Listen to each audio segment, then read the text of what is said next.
All right, Hornets fans, welcome into another episode of Buzz Beat. We are live following the third Summer League game, the first in Las Vegas. The Hornets did lose 76-68 to the San Antonio Spurs. This is their third straight loss here, and it was Wemby's first game. We had Brandon Miller versus Victor Wembenyama facing off, and we welcome everyone on YouTube, Facebook, Twitter Spaces, and Twitter Video. If you guys have any questions or comments, you guys can just put it in the chat and we'll get to those. But before we get into this, Brian, how's it going? Going pretty well, actually. Nice to be on with you tonight. That was a weird game, a lot of hype coming into it, and it was not, as are a lot of summer league games, not, particularly well played. But yeah, some so I think a few different things to go over here. But yeah, I'm doing well, and I've been enjoying watching summer league starting in Sacramento, and now obviously as things shift to Vegas, it's been fun so far. The next few days, I think will be good to see some of the young guys in the league getting their some of their first professional reps here, so it'll be cool. Yeah, and the Houston Rockets pulled off a game winner right before the Hornets games tipped off there. And yeah, this game, like you said, Brian, is not great basketball. You can look at the final score, 76-68, and that probably tells you a lot about how the offense went. I thought the pace was very frantic to start the game. There was a lot of missed shots, missed bunnies. I think the offense, generally speaking, just a lot of standing around off ball. There are times when Brandon Miller just doesn't get the ball, but he's also not moving. Let's go ahead and get our Wemby takes out of the way. I know this is a Hornets podcast, but let's talk about Victor real quick because this was his debut. I'll say this. Obviously, you can't judge a player on one game, even though we do that a lot here in Summer League. But there are some things that he's going to have to work on. And obviously, his shot did not look pretty tonight.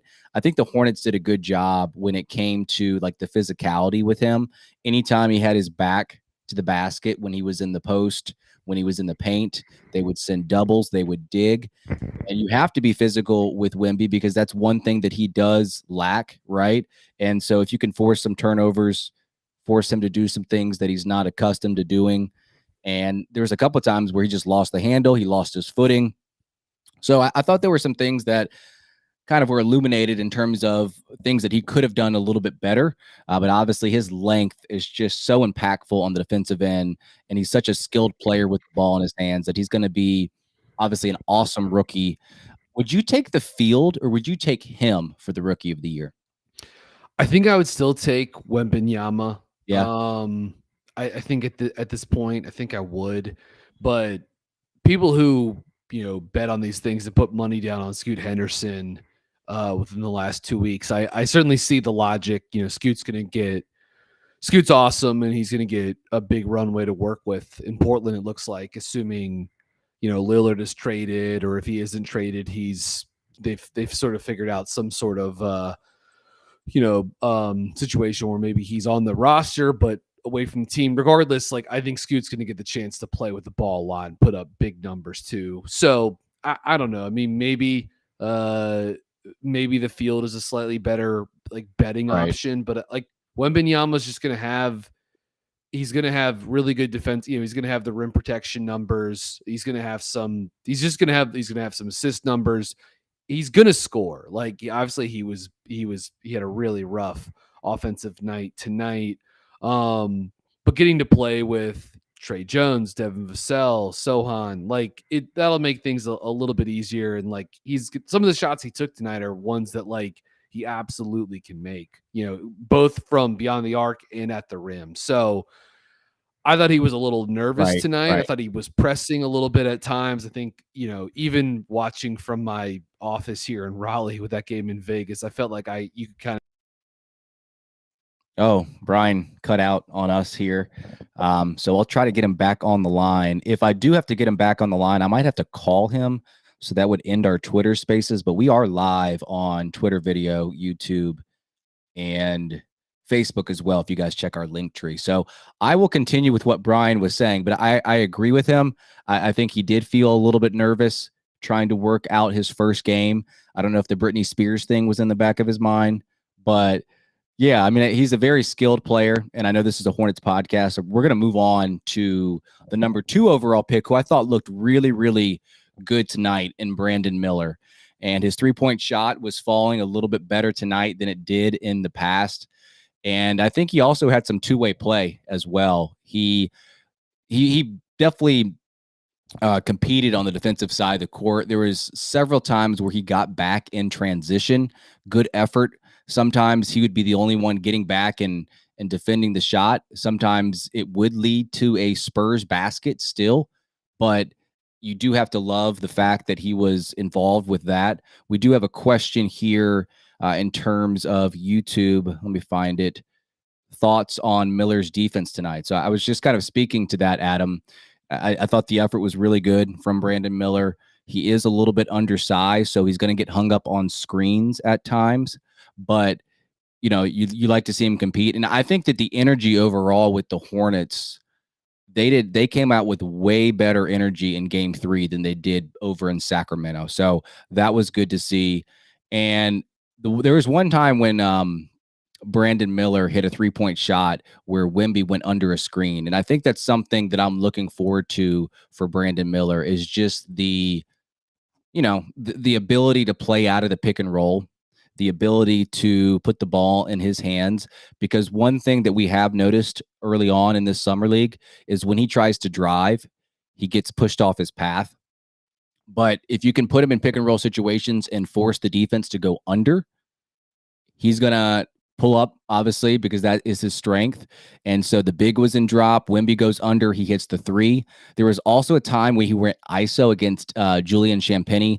There was not much separation, but he did draw the foul. So that's good, being physical, getting to the rim. And I think there was a time where he drew another foul against Champagnie in the second half on a mid-range shot. But my favorite play of Brandon Miller tonight was when he had a double move against Wemby. A little snatchback crossover, hesitates. Wemby is off balance. He reaches, he kind of leaves his feet a little bit, and that's all that Miller needed to get by. And he was able to drive and I believe get the foul there. And then at that point, Wemby went down and was kind of holding his throat. Let me see if I can call Brian real quick to get him on the line. Because I want to hear his thoughts as well. Let me see if I can call him. So I'm going to have to probably end Twitter Spaces. Brian.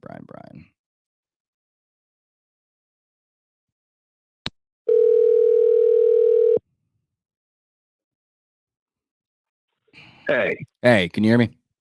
Yeah, can you hear me? Yep. Let's just do it this way. I'm not sure if Twitter Spaces is still going, but we're still live here on Facebook and YouTube. So I just talked about Brandon Miller and some of his offensive versatility that we saw tonight in terms of, playing out of the ISO, playing out of the pick and roll. And I think that's one thing, Brian, that we're looking for. We know what he has as a shooter. And, with Summer League, you want to see what he has with the ball in his hands. And I was talking about that tonight. So did you see anything with him with the ball in his hands?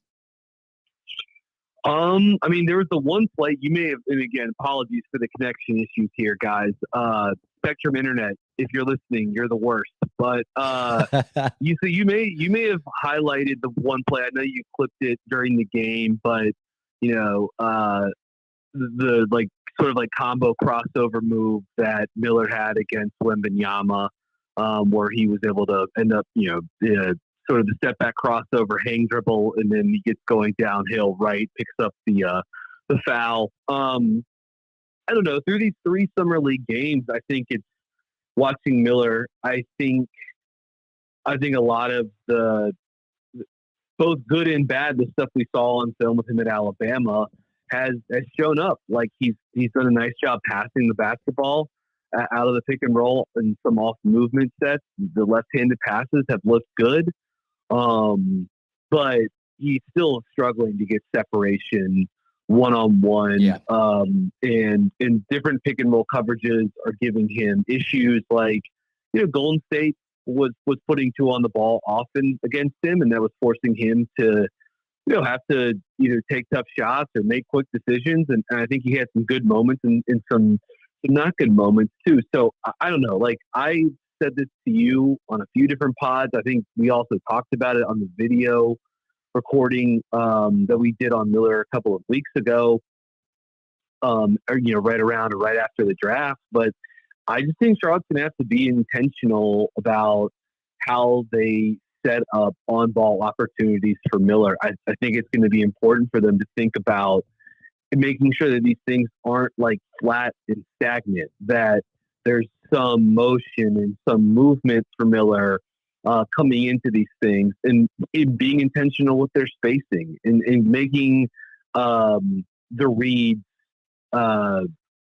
I don't want to say obvious, but like not even necessarily needing to simplify things, because like I think Miller has the ability with his size to process the game and see different things happening, but just making sure that like he either has time making sure that he either has some sort of like motion going into the screen to launch him into the action, or that he just has time to set things up. Like, one of the best pick and roll possessions he had in the Golden State game the other night actually was it was like an angled screen on the left side of the court. He was sort of able to like take his time, get his guy up to the level of the screen. Then he crossed over and like went back down left, crossed over to his left, got downhill, and he kicked it out to either Bouknight or Smith in the corner for a spot up three. So I think it's been probably in summer league like a mixed bag, but that's exactly what I expected it to be.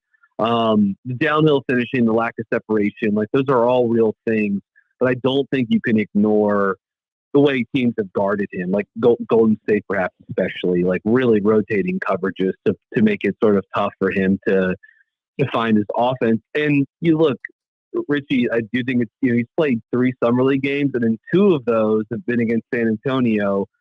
And he's in those matchups, he's being guarded by Sidy Cissoko, who looks like an NBA defender, and Victor Wembenyama too. So like, it sort of does, context is important here too, but overall, I think it's been, I think there have been some nice flashes, but I don't think the like isolation offense from Miller has been great. And apologies, I think I probably missed what you were saying on this before I hopped back on. But what are your thoughts on? I mean, could you, if you've already touched on this, could you give me a brief overview of where you're at with Miller? No, that's some of the same things that you said, I said, as you were off. But I was talking about, there's a couple of ISO plays that he had against Champagny where he did not create separation, but he was still able to be physical and draw the foul. And then there was one play with the ball in his hands, I believe in the first half, where there was a pick and roll and there was a drop coverage and Wemby went under, and he took the advantage of shooting the ball. I think he made the 3 in that situation. But generally speaking, when you put the ball in his hands and he's having to drive and make a play, he's probably going to get knocked off his path, and he's probably going to lose any kind of advantage that he did potentially gain. What great, good points. And what I would say too, like, I don't think he's being helped at all either by Charlotte's overall like inactivity, moving without the ball in the half court offensively, or just sort of like in the collective ball movement, not just player movement, but like back in the Golden State game, he had a possession where he screened for Nick Smith Jr. He got the switch. He ended up drawing a foul on this play, I believe. But like he caught the ball, he was double teamed in like the left mid post area. I know I'm going back 2 games ago, but got the ball in the left post area. There were 3 guys to guard 4 Hornets, and no one moved.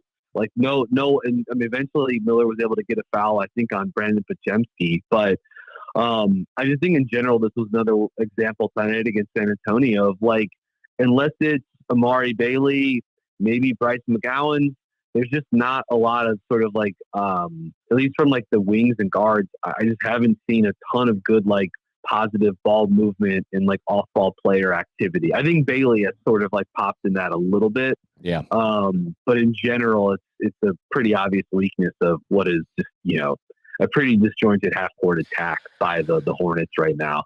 Well, let's talk quickly about the young guards. Maybe Bailey, Nick Smith Jr., Book Knight, if you want, maybe Bryce McGowan, throw him in there as well. It's interesting because none of these guys are point guards, and that's obviously what the Hornets do need with this Summer League roster. And obviously, Brandon Miller is going to benefit from playing with the actual roster instead of these guys. But there does seem to be a lack of structure, a lack of cohesiveness with this offense. Nick Smith Jr. is being the guy that is, pegged as the starting point guard. To me, like, he is an over dribbler. The offense is just not running well with him. He's a guy that would rather look to score than to pass. Like, I feel like some of his lob passes were not that great, although he did connect with one with Kai Jones, who dunked it over Wemby. I guess you call it a dunk. Book Knight to me missed some bunnies early. His 3-point shot is still off. There was one possession in the third quarter where he was chasing Malachi Branham off ball, completely loses him. He's like going one way, Branham's going the other. He tries to recover. He finally does recover, and then he misplays a screen navigation, and Branham drives with ease and draws a foul. I think I tweeted this, but the only redeeming quality so far with Book Knight is some of his defensive rebounding, which, is not nothing, but it's just such a weird thing that I'm pointing out with him. And then Amari Bailey, you mentioned him. I think that he is a very decisive player.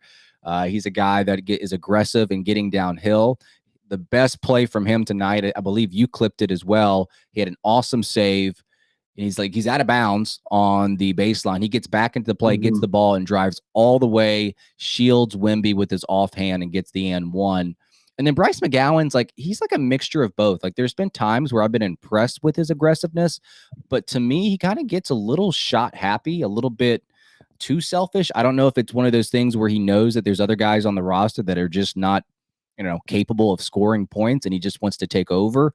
And he really does. He loves that Euro step and that Euro step floater. Yeah. He does it a lot. Yeah. Sometimes it ends in a basket. Sometimes it ends in a turnover.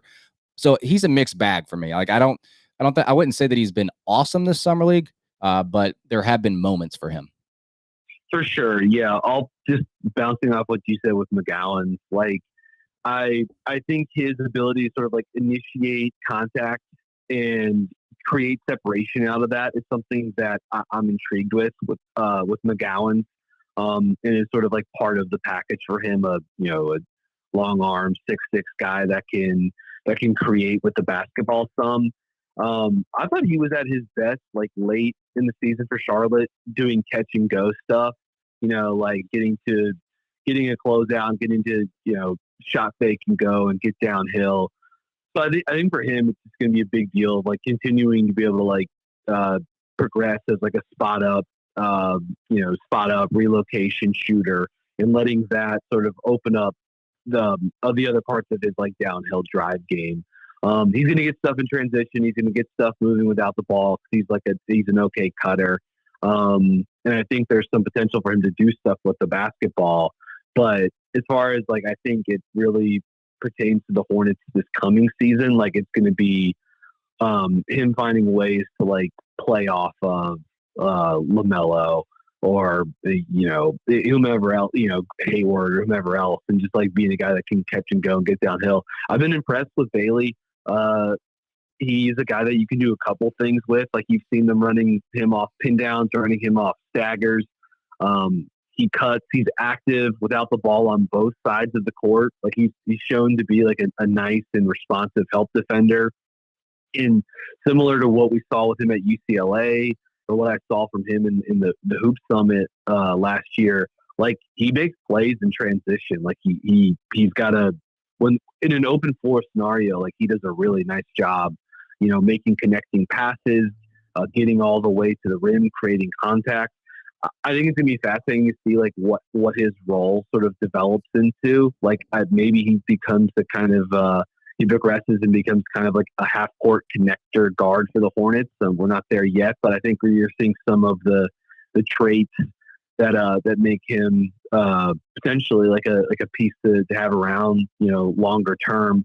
Smith, he just looks like uncomfortable in the role right now, whether it's like him having to be the primary initiator, which is something he didn't really even do it at Arkansas this past season. That was Anthony Black, who was often doing that, or even, guys like Ricky Counselor, Devo Davis also initiating too. So, like long term, I like Smith as sort of a guy that has really, really good touch and has some creation upside. It can move without the ball, but he's just in kind of a little bit of a tough spot at the moment. He also looks much more comfortable shooting like mid range than he does from deep too, unless it's like right off the catch. It feels like he's really looking to get to whether it's pick and roll or whether it's like catch and go stuff. Like he kind of wants to get to the mid range as opposed to like getting all the way to the rim or letting it fly from deep. But at the moment in terms of like live ball passing, including tonight too. So again, this is like a tough context for him, but and I don't think he's looked totally comfortable. But I think there have been like enough like flash plays so far for me to feel like reasonably good about his performance. And I mean, I don't know, like I don't need to be the 1 millionth person to like pile on to Book Night tonight. I mean, I've like said my like fill on him before. Like we recorded a podcast last December and I said like, yeah, he's not an NBA player right now. And I've seen basically nothing since then. I know he had some like nice games late in the season, I guess, for Charlotte, but I've just seen so little to sway me in the other direction on that. And like he's a former lottery pick heading into his third year after 2 years in college, and like, is he one of the 5 best guys on the summer league? This is like a bad summer league team. Like the Hornets have lost every game by like double-digit points so far. And you have higher standards for him. You have higher standards for him because he's been through this. This is not his first rodeo with summer league. Like you would expect that he knows what it takes to, prepare for an NBA game, and him and Kai Jones especially. Like I feel like we're more critical of them because they've been here before. Yeah, it's like the 2021 draft class for the Hornets has been like in a precarious position for a while now, but Kai, just like one, I'm not sure what the role for him is like in the NBA or especially on this roster. Like he's got the athleticism to stick around for a while and have different teams sort of like bet on him. But looking at like where the Hornets are in terms of center depth, I just like it's hard. Once again, it's like hard to see a pathway for him. And like that's very obviously like the pathway for him is playing center. It's what he's doing in summer league here. So that's tough. And then with Book Night, like I just don't, he settles so much offensively. Like he does have some, like he has that like kind of weird like offbeat drive game, and he is able to like kind of occasionally slink his way, knife his way to the rim, and he has these moments. But even then, I don't think he's like a great half court rim finisher. He's smaller. And he just runs into so many issues in those half court situations. He just ends up settling for either like off dribble threes that very rarely go in, and also like these just like passes. They're just like pass outs. Like he just doesn't create much value because like he doesn't create advantages with his handle. He doesn't get to the line. He's not a ball mover. And like, it's hard for him to touch the paint. And so I'm just not, at this point with Book Night, it looks as bad as you could probably expect it to be. Like they just added more guards to this roster this offseason. It already feels like Smith and Bailey are like, maybe I'm splitting hairs, but I do think those guys have like, outplayed him. In summer, I know it's been 3 summer league games, but so it has not been good for really any of the sort of like young guards and on ball guys here in summer league. But Book Night is certainly like the most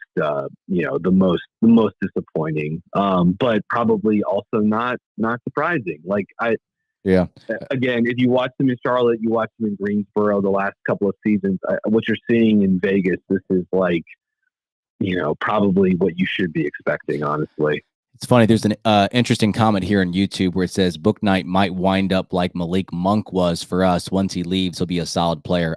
We saw signs with Malik though that Book Knight has never gotten to, like the driving, the facilitation, the shooting was even better than what Book Knight is showing. So he may end up being better than he is, but I don't think he's going to be in the same category as a Malik Monk in terms of just kind of completely turning it around.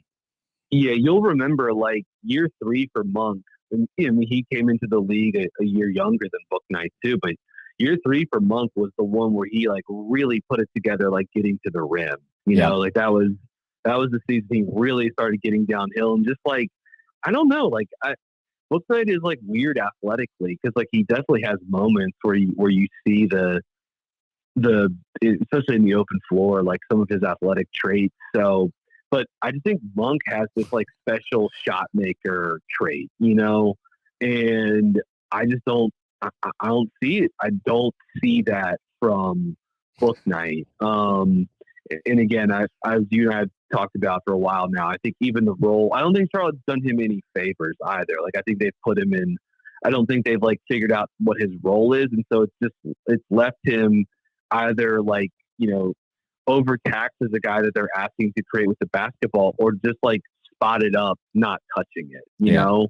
And that's probably pretty frustrating for him. So who knows? Like, I don't think, you need to just totally bail on Book Knight yet. Maybe there's a team out there that could rehab him, but he's shown like, again, with Monk, there were at least flashes and it started really happening in year 3 for him too.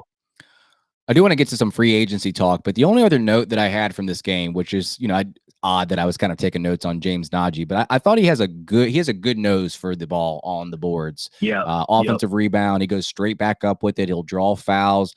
And I actually thought he had some good one-on-one defense against Wemby a couple of times. There was this nice pass in the first quarter from wembenyama, and, it was a highlight pass, but I think the defense by Naji on it wasn't bad by any means. He just got outplayed by a better player. And I think there was a time in the fourth quarter we also forced a miss for Wembenyama. So not a whole lot of other players played meaningful minutes that we did not get to, but I did want to mention Naji. I don't know if you had any thoughts on him. No, I'm glad. I'm really glad I was going to bring him up if you didn't. I thought he looked good in the Golden State game the other night. I think he looked comfortable again. Like, I think he's. I'd be curious to hear your thoughts on this too. But Richie, I think he's looked good in drop coverage.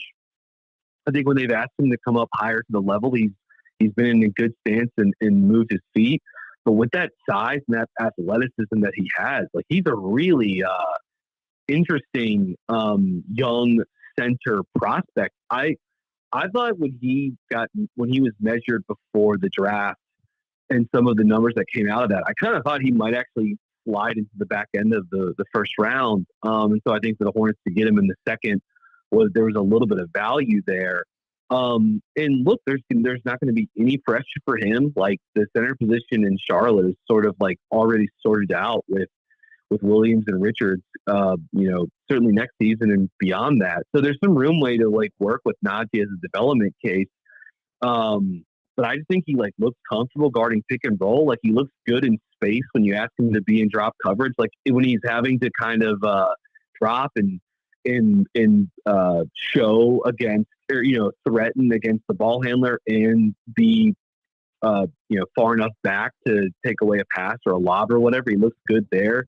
And yeah, like the one-on-one defense, whether it was like isolated or in the mid post against Wembenyama, looked good for him tonight too. So like there's a role for him as like a screen and dive defense, on offense, and just like a scheme versatile center that can give you some rim protection. And like I know Champagnie dunked on him, but like I'm glad he tried to block that shot. It was also really bad.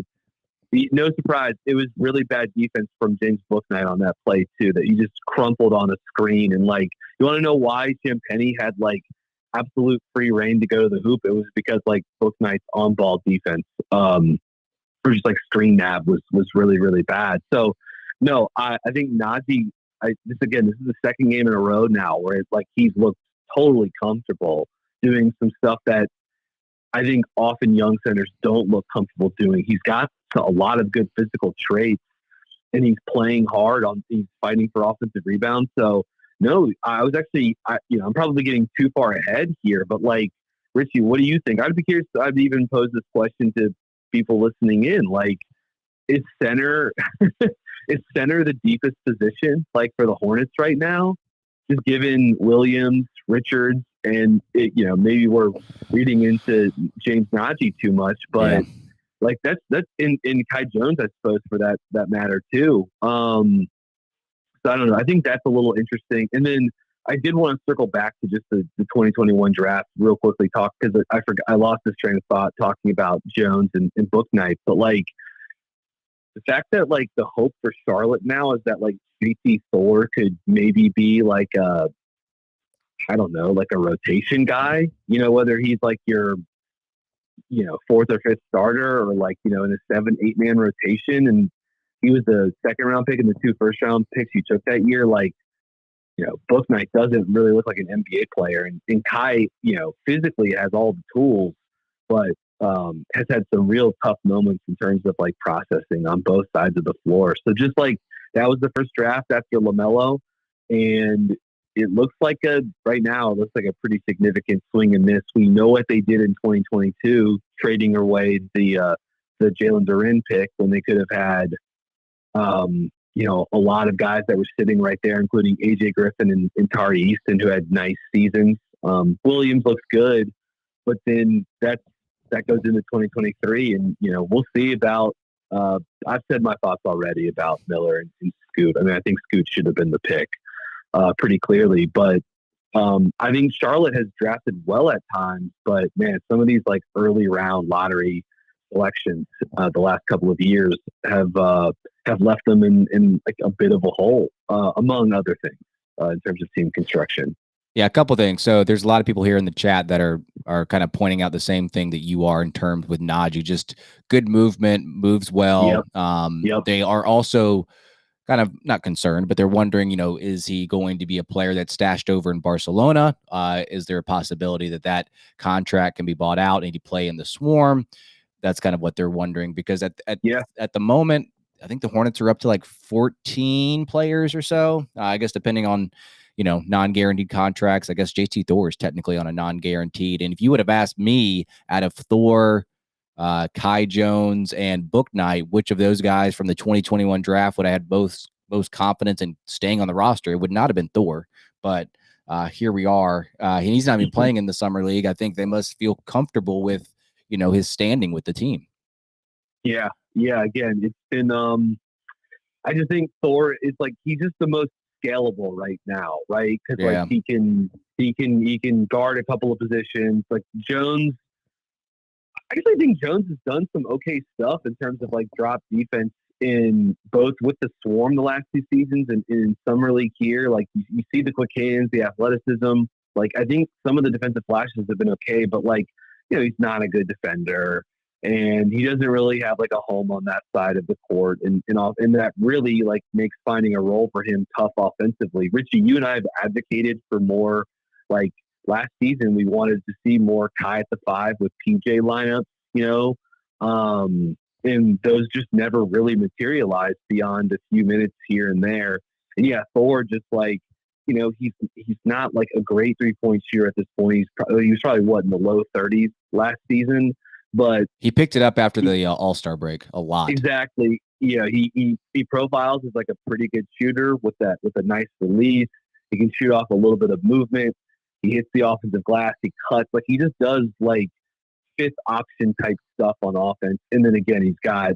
I know the block rate dropped, but I think he did some nice stuff as like a backline help defender for the Hornets this season. And theoretically, with his length and lateral ability, like he has the ability to at least guard, maybe not like all the positions, but a couple of different positions, and just like play a couple of different roles for you defensively. And that's something that like Jones and Book Night certainly cannot offer. All right, so let's talk about some free agent stuff as we wrap up this episode. I have displayed on YouTube right now a cap sheet that I've been kind of putting together on Google Sheets. I'm not sure if it's like accurate down to the penny, but it's pretty close. some numbers are just different on different websites. But anyway, the one name that I guess definitely want to start with is PJ Washington, because as of now, the time that we're recording this, he has not signed.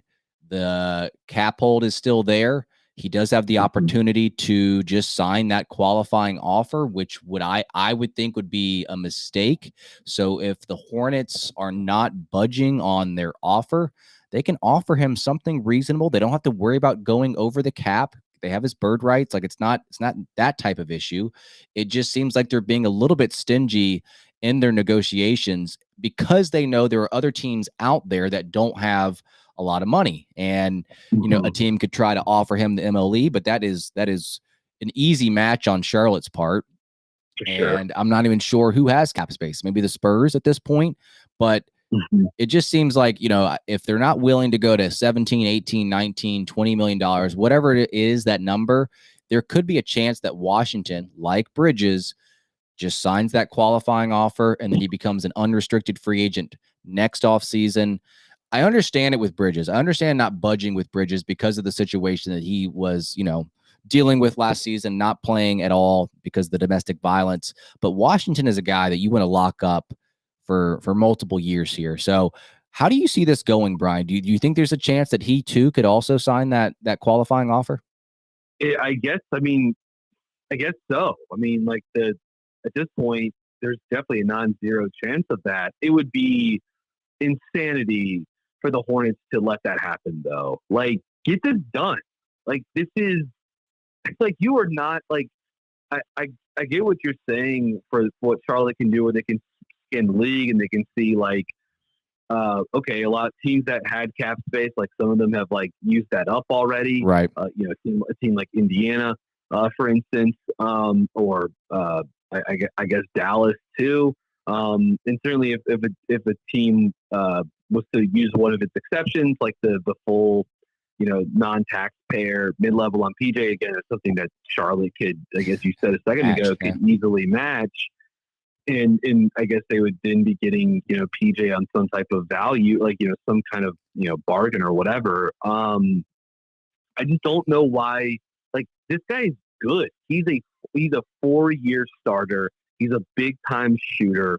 He's one of the few guys on this team that I think you could trust in a playoff game. You could just copy and paste PJ into a game in the middle of May, and I think he'd be able to, like, stay above water. He fits with almost any roster type. Like he's a total plug and play guy because he's a ball mover, and he can shoot and he can do a bunch of different stuff for you defensively. Like, he's shown the ability to play zone as the center. He's shown the ability to guard pick and roll as a small ball center. It's not like a strength or whatever, but it is something he can do. He can switch out on different position types, and he can be a good team defender for you if he's kind of like the low man, weak side guy playing at the 4 spot. So Richie, you had a tweet like maybe a week ago that was like, that said, it was sort of like 2 bullet points for what the Hornets should do. And it was like, sign PJ to an extension that's, $18 million or to $20 million a year or whatever, and then use one of the other exceptions to get a backup point guard. I think you mentioned Ayo Dosunmu. And it was like, yeah, that's it. Like, that's what I want them to do. Like, look, I think everyone on BuzzBeat is like generally positive on PJ to varying degrees. And this is someone that I've been probably, of the 4 of us, along with Lee and Spencer, like probably been like the most bullish on. I think he's a really good player. I think if he actually got out of Charlotte, he would have the chance to even sort of have greater recognition, just because, like, I think he's good. And you put him on a winning team, he'd help them win, and it would make him better. So I don't know, if you're Charlotte, you've got to sign this guy. And, like, even if even if you for whatever reason didn't think he was part of your long-term plans, or if you thought paying PJ $20 million a year is too much, like, I promise you it's a tradable contract too. Like, he's good, he's young, he fits in a ton of places, he has value across the league. So I don't, it's disappointing that it's playing out. I mean, it could end up being fine. But if you're the Hornets, man, you just look around and like seeing what some of the guys who either they've let walk or they've pushed out the door for no reason. Malik Monk, Jalen McDaniels, like you draft a guy like this, you have to bring them back. He's good. So it's disappointing that they haven't sort of like sorted that out yet, but I just have to assume, and I'm trying to remain optimistic that like it's just inevitable that he'll be back on a number that's somewhere in between like what he and his team want and what the Hornets are like bargaining for right now. Yeah, I should get his dad on the line here. We had him on the podcast. Maybe I can just make a 3-way call and just yeah. Tell him. I mean, let's get it done. You know. But yeah, no, that would be. I mean, he would certainly have better inside than you or I. That's for sure. But no, like PJ's good. He makes so much sense. You know, with LaMelo and with Mark Williams, and you know, if whatever sort of like idealized version of Miller that this team does or does not get, but like he's just a total plug and play guy that gives you lineup versatility. He gives you spacing. He gives you ball movement. Like he's just an excellent role player who might even have more upside, you know, like there still might be like another gear to him. And I think we saw offensively his just willingness to do some different stuff last season. Wasn't always successful, and I think his efficiency dipped some. But once he was sort of taken away from like just the real pure like catch and shoot role, but he was still good last year, you know. So again, hopefully this thing gets done. You just can't. I think it would, quite frankly, I think it would be pretty embarrassing to see him like actually take like embarrassing for the Hornets, to be clear. Like it would be pretty embarrassing if this guy ended up like on the QO and like, you know, becoming an unrestricted free agent, you know, 12 months from now or whatever. Because if that happened, I almost feel like the Hornets or like the Hornets front office would be like evaluating Bridges and like Washington, almost like them competing against each other. Like, okay, both of these guys are on the QO. We can only afford to bring one back next year. This is kind of like a 1-year trial period. But I would rather just have the certainty and lock that guy up. And yes, the Hornets do need a backup point guard. And I've been pushing hard for Ayo Dosunmu, but that's but that's a big reason why is there's just not a lot of guys out there that probably, you know, fits that mold and has that impact. Like he's a young guy that, you know, has the same profile as DSJ in the terms of like the rim finishing, the driving, the perimeter defense. He's very, he can, you know, really disrupt others, get to those 50-50 balls. And then obviously his weaknesses like DSJ doesn't have the perimeter shooting. His mid-range shot went down from his rookie season, and he doesn't really draw fouls all that often. But the one thing that is, I guess, working against the Hornets is that he is a restricted free agent for Chicago. But by the same token, Chicago is a team that is approaching the tax. And you almost wonder, because the Bulls, I believe, did sign Javon Carter. So they did. It's a good signing for Chicago. Yeah, so that could be the replacement. Obviously, Lonzo Ball is not in the picture either, but you know they could say, okay, wait, we got Javon Carter. We're okay with losing Dosunmu, but we will see. Any other thoughts here, Brian? Before we wrap up, we appreciate everyone that joined us live here late. I guess it's technically Saturday now.